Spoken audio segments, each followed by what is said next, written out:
ओम गणेशाय नमः। नमस्कार दोस्तों, आप सभी का स्वागत है। आज की इस वीडियो में मैं अमरजीत आपको गणेश चतुर्थी से संबंधित कुछ अनोखी बातों के बारे में बताऊंगा, जिनको जानकर आप हैरान हो जाओगे। गणेश चतुर्थी आज हमारे संपूर्ण भारत में मनाए जाने वाला एक लोकप्रिय त्योहार बन चुका है।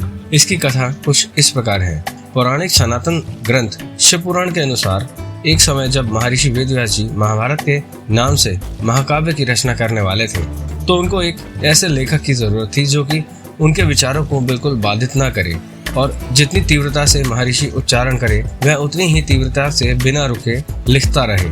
तो इसी कार्य को पूरा करने हेतु वे सोच विचार करने लगे। तभी अचानक सोच विचार करते हुए महर्षि वेदव्यास जी को भगवान भोलेनाथ और उनकी अर्धांगिनी माता पार्वती के पुत्र श्री गणेश की बुद्धि और लेखन शक्ति का ध्यान आया। तो उन्होंने भगवान गणेश से विनती की।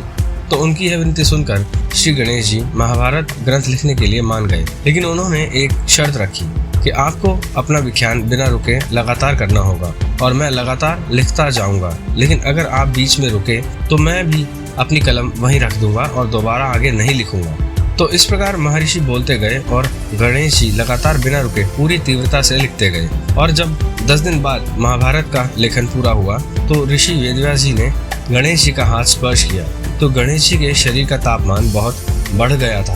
लगातार लिखने की वजह से उनका शरीर बहुत गर्म हो गया था। तो महर्षि ने उनके शरीर पर सौम्य मिट्टी का लेप किया ताकि उनका ताप ज्यादा ना बढ़े, लेकिन फिर भी उनका ताप बढ़ता गया और मिट्टी सूख गई।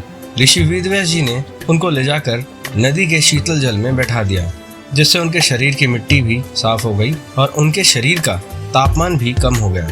और वो अनंत चतुर्दशी का दिन था और तभी से गणेश जी को शीतलता देने के लिए जल में विसर्जन की प्रथा शुरू हुई। पर दोस्तों, क्या आप जानते हैं कि हमारे भारत देश में एक समय ऐसा भी था कि गणपति महोत्सव मनाने पर पाबंदी लगी हुई थी।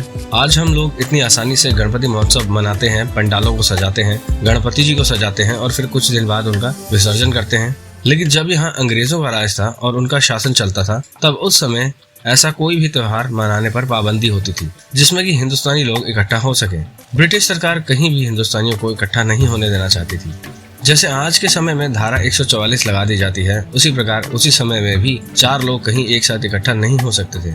किसी भी प्रकार के धार्मिक और सामाजिक आयोजन पर इस प्रकार की सख्त पाबंदी लगाई जाती थी। और उस समय, उस कठिन समय में भी श्री लोकमान्य तिलक जी ने गणपति जी का त्योहार सार्वजनिक रूप से मनाने का एक अभियान शुरू किया।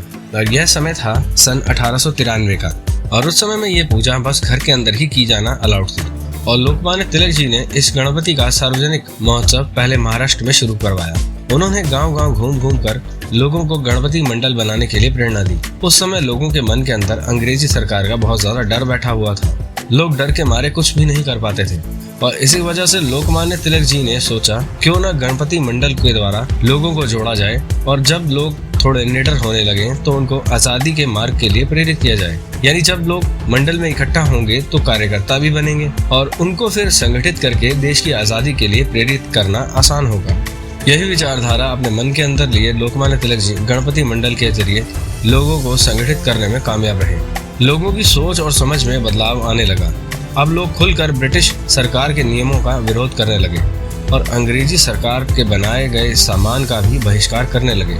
तो दोस्तों, इस प्रकार पूरे महाराष्ट्र में गणपति महोत्सव की शुरुआत हुई। ये त्योहार बहुत बड़े स्तर पर मनाया जाने लगा और आज के समय में भी गणपति महोत्सव पूरे भारतवर्ष में बहुत हर्षोल्लास के साथ मनाया जाता है।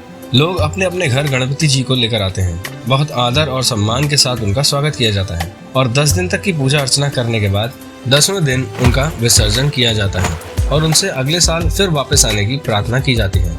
लेकिन दोस्तों, अब जो मैं आपको बताने जा रहा हूँ ये और ज्यादा जरूरी है। हम इतने प्यार और सम्मान के साथ गणपति जी को अपने घर लाते हैं और 10वें दिन उनका विसर्जन करते हैं और अपने अपने घर वापस लौट जाते हैं। लेकिन कभी आप में से कोई भी विसर्जन के बाद उसी किनारे जाकर देखता है कि जिन गणपति जी को आप इतने प्यार के साथ लाए थे उनकी मूर्तियों का क्या हाल हो रहा होता है? जी हाँ दोस्तों, ये एक कड़वी सच्चाई है जो कि आप इन फोटोग्राफ्स में देख सकते हैं।